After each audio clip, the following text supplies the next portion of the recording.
Don't do this to grade these test scores using this grading system. Instead, type in lookup, select lookup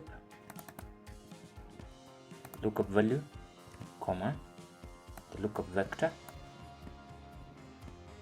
comma, the result vector, close the parenthesis. Just make sure you lock these cells by adding $signs. This is called absolute referencing.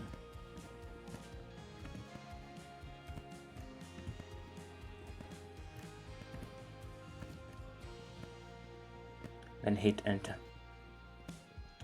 Then you double click on this fill handle to drag the formula down. Thanks for watching.